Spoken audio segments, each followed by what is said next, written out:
Madam Weah, First Lady of this great Republic of Liberia, the Dean and members of the Cabinet, the Nuka family, our health practitioners, distinguished ladies and gentlemen. It is my pleasing duty to call on His Excellency, Dr. George Weah, President of the Republic of Liberia, for the special statement.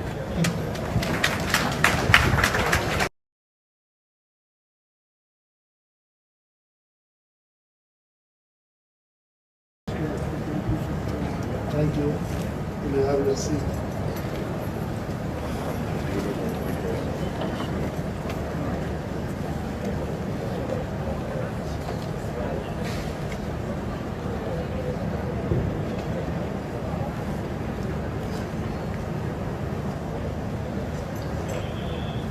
Of the diplomatic corps,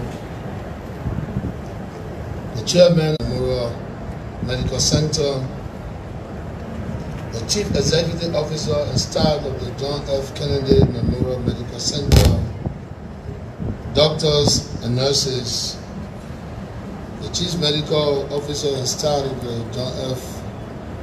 Memorial Center, the Chairman and members of the Board of Directors of the National Oil Company of Liberia, the Chief Executive Officer and staff of the National Oil Company of Liberia,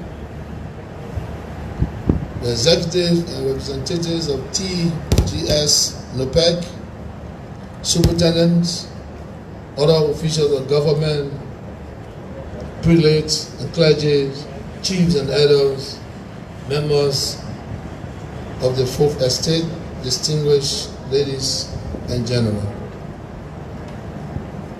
I'm very pleased to be here today to participate in the dedication ceremony of this newly renovated and expanded intensive care unit and trauma unit of the John F. Kennedy Memorial Medical Center.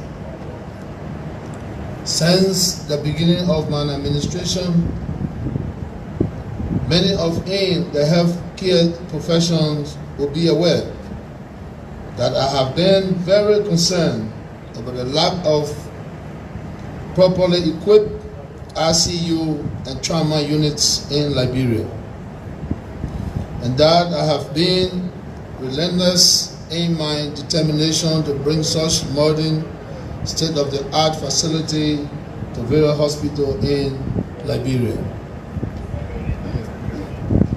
The upgrading and expansion of these facilities at JFK Memorial Medical Center is particularly significant because this hospital is not only the national referral hospital, but it is the main teaching hospital in Liberia. Founded in 1971, for over 5 decades, it has played an imperial role in healthcare and in training Liberians' health workforce. Yet, despite its long years of existence and the important contributions it has made as the main pillar of Liberian healthcare ecosystem, the JFK, as it is commonly known, has faced some difficulty over the years with meeting the full standards of care as is expected of its position as the epic teaching hospital in Liberia due to challenges with funding and budgetary constraints. And that is why we have led the initiative to reach out to our international partners and the private sector to lend their support to this vulnerable institution such that it will be able to fulfill its important role of education, training, and leadership of our health sector. To their credit, many of them have responded generously, for which we are grateful. Today, we are here to recognize and appreciate the positive response to my appeal from two companies in the private sector,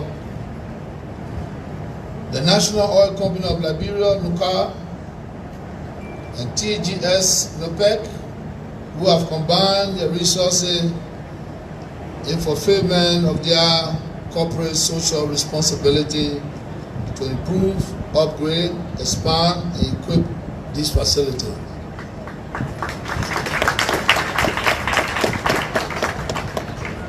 They should and must be commended.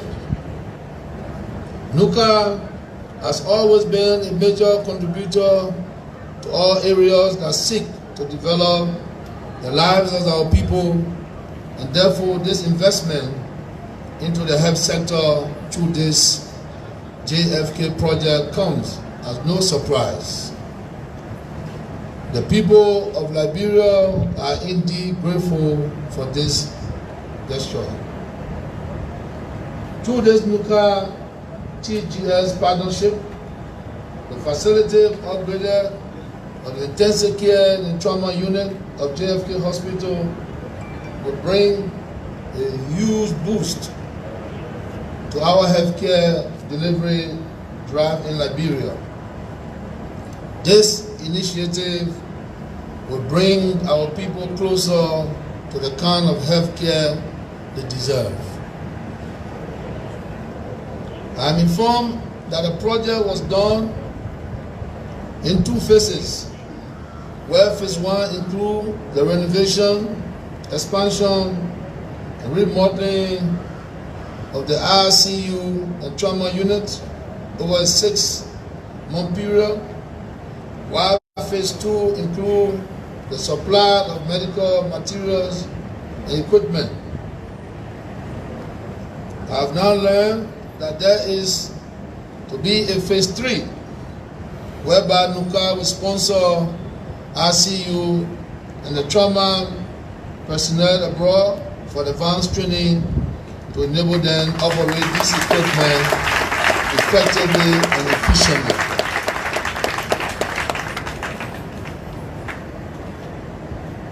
I am further informed that this project will provide professional life-saving health services on an equal access basis to over 1.8 million inhabitants of Monrovia and its environs, as well as residents in the 15 counties of Liberia who, based on referral and need, will require advanced emergency care.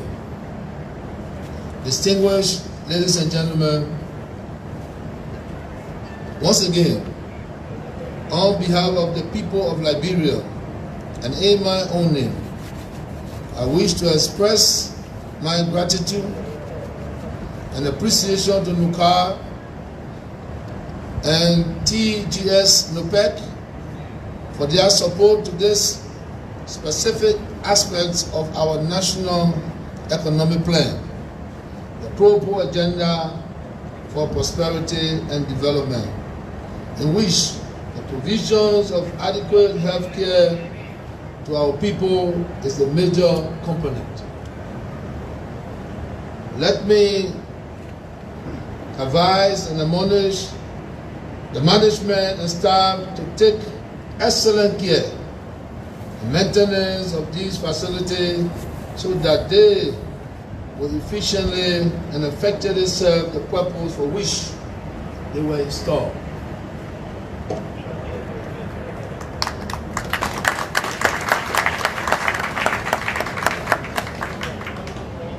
To you,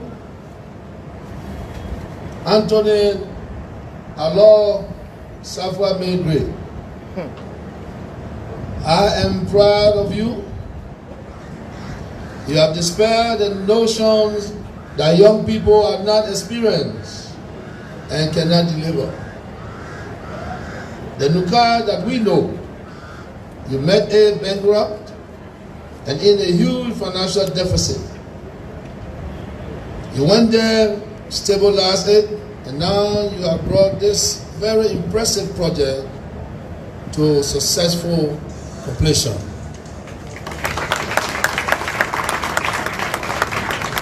I therefore urge all young professionals who are put in positions of responsibility to emulate her great leadership. There is an urgent need for similar facilities to be provided to other hospitals throughout Liberia, and I therefore encourage you, Madam Gray, other companies in the private sector, and our international partner for more enabling support. I thank you.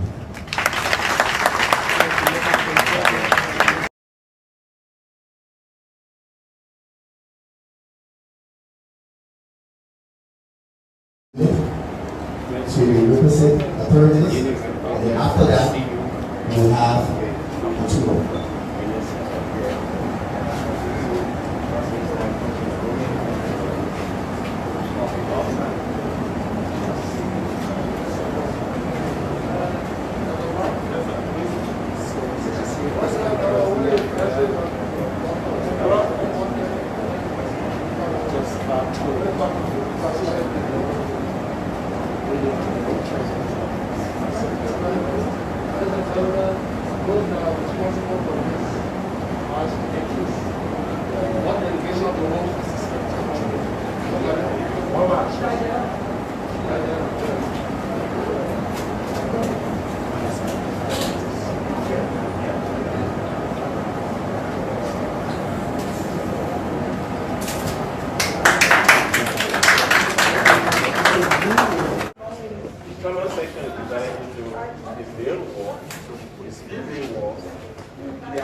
All of these wards have their own.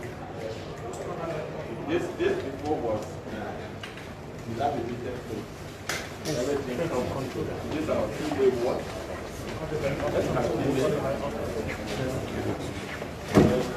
In addition to that, we also have the morning.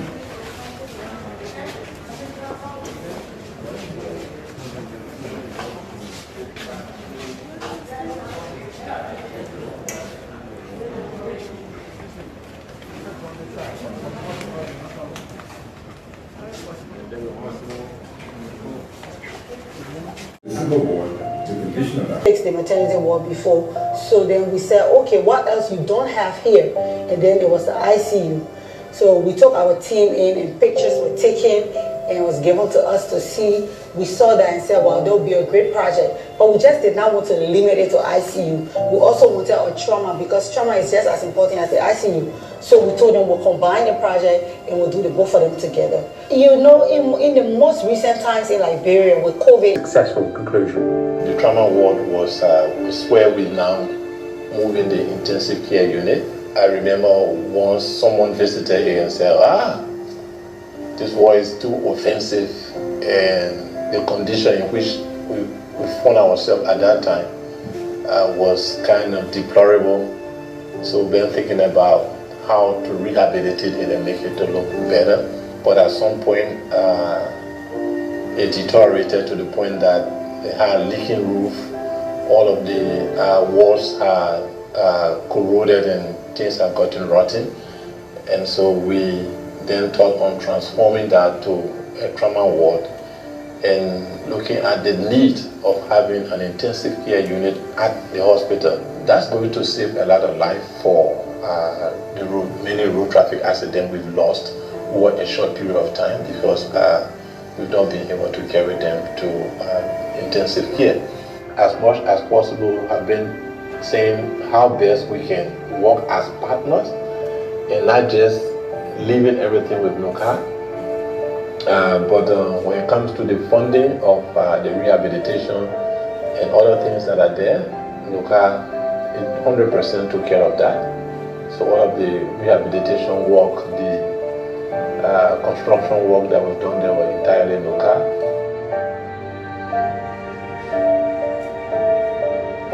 We had a project with the JFK with the trauma ward and the rehabilitation of the trauma ward and the ICU. First, the ICU was damaged. There was no ICU. People were sleeping in the hallway. So when my CEO thought it wise that we could go and do some research at the JFK to be able to help, we first targeted the children's ward. We targeted the children in the maternity center. But when we went there, we saw that they told us that things were, the Japanese government was taking good care of that. So we decided to ask them, what is the project that they think that we can undertake in the emergency area now? And they said, oh, they've been having problem with our trauma and our ICU.